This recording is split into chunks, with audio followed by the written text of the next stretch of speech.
Hey guys, it's FlightLevelKy here. So I want you guys to join me on today's flight to Norman's Key. This is the first time I'm recording a video like this, so I'd like to formally introduce myself as Kai.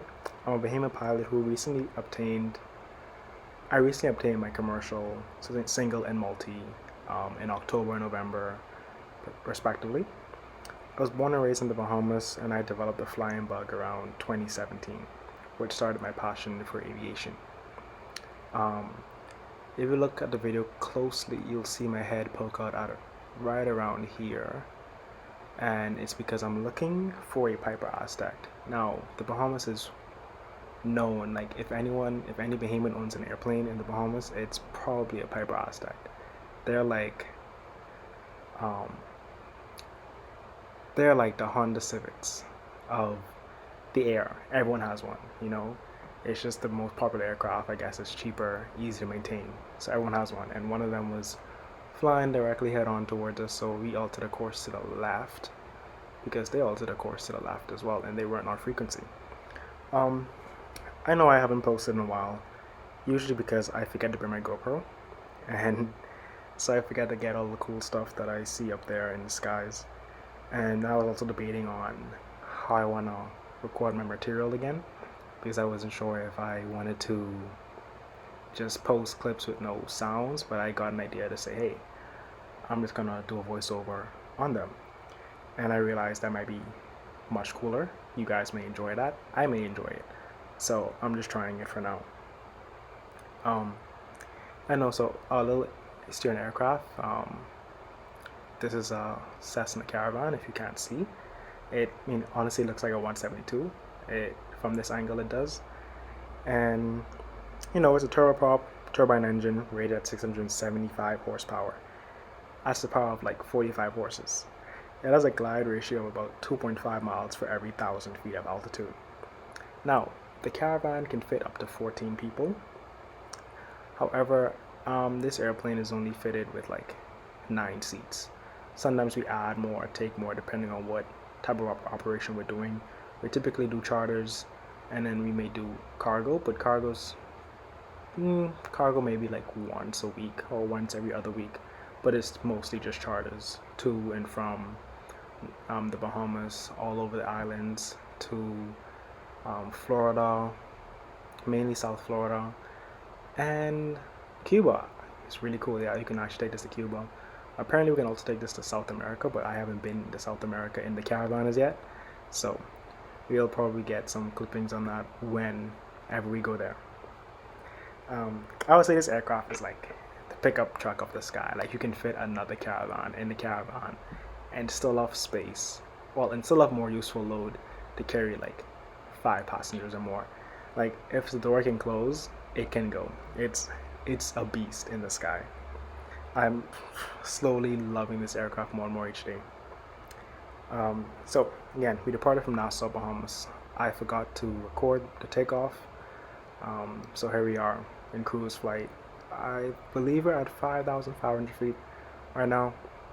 And so we're heading to Norman's Key. A little history on Norman's Key. It's one of my favorite airports to fly into because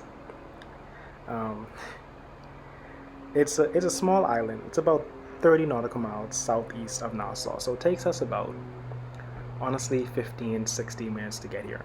It's not a long trip, and this video is only about 9 minutes long. So it's an island in the Exumas. It's part of the Exumas. It's more so north of one of the more northerly islands of the Exumas. And so with this chain, it's part of the chain islands of Exumas. I'll explain it more.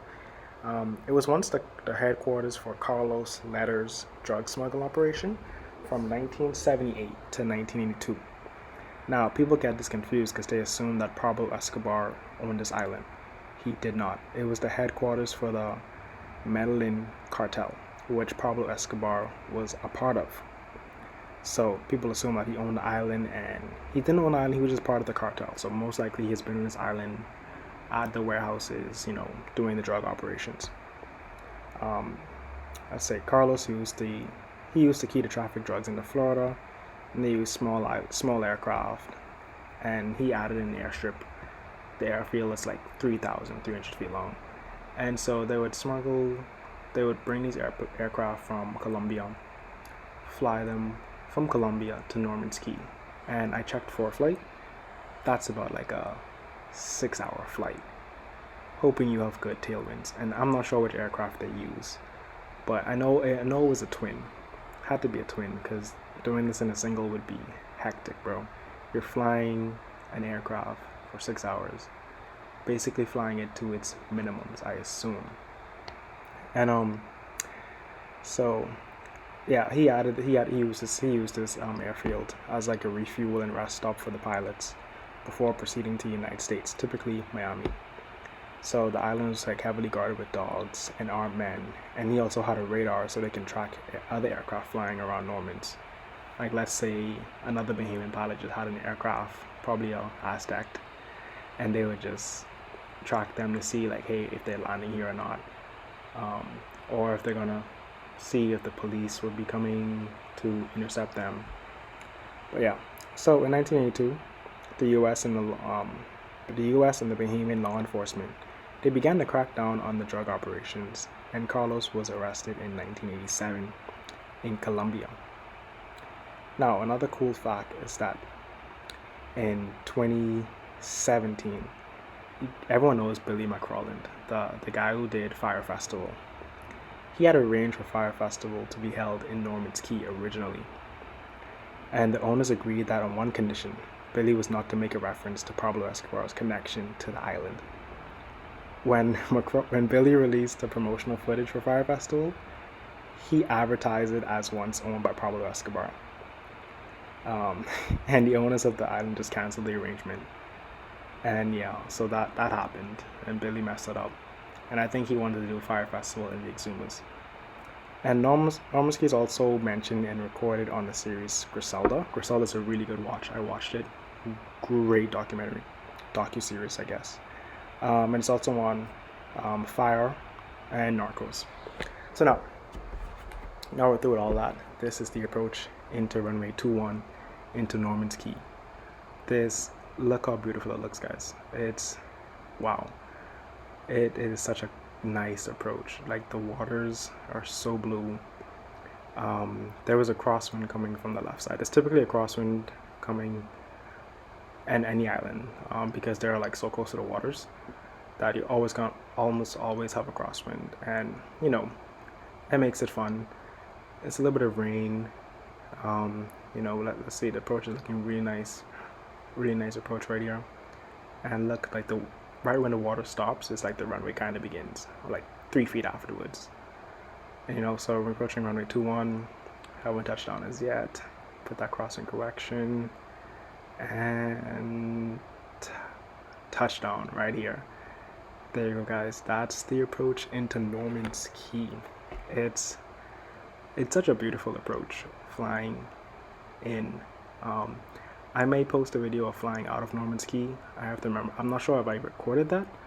I hope I did, but I'm just going to let the video roll on here so you can see the ramp area. It's not really nothing to talk about. It's just 3,000 foot runway, and then you have a ramp. Like I said, we're picking up one passenger out of Norman's, bringing them back to Nassau. So yeah, that's what it's like flying into Nassau to Norman's Key, guys. Thank you for joining me. I hope I really enjoyed doing this. This was something different. This is out of my comfort zone, actually. This is not something I typically like to do. But yeah, here we are, runway 21 approach into Norman's, and here we are parked on the ramp. Ramp is really hot. I know it was like 35 degrees Celsius on the ramp this day. Thank you, guys. See you.